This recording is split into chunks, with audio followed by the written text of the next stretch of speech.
What if the biggest move of God in your life starts so small na hindi mo napapansin? Like it's so small, people might even laugh at it. What if the things na gagamitin ni Lord para baguhin ang buong future mo fits in the palm of your hand? According to Matthew 13:31, the kingdom of heaven is like a mustard seed.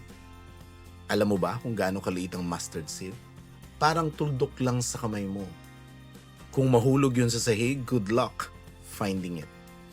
But Jesus, the Son of God, the one who created galaxies, said, the kingdom of heaven is like a mustard seed. Parang, seriously, Lord?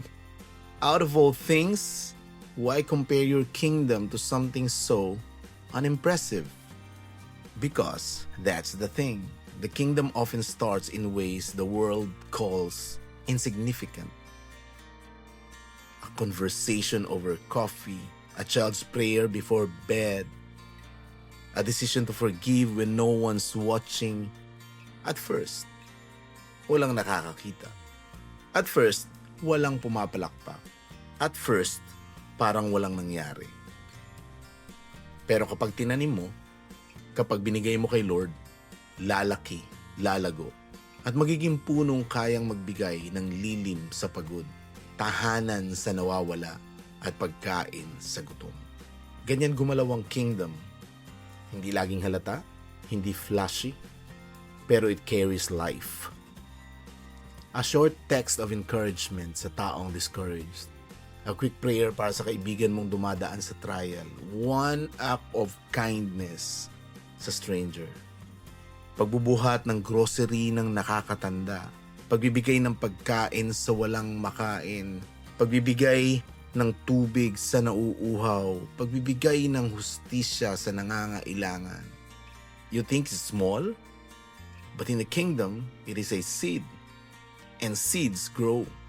They don't stay seeds. They become shade for the weary, food for the hungry, hope for the hopeless. I remember someone telling me, Pastor, I can't do much for God. I can't preach, I can't sing. So I said, can you smile at someone? Can you say something encouraging? They said yes. And that week, nagbigay siya ng testimony sa church and ang daming na-bless.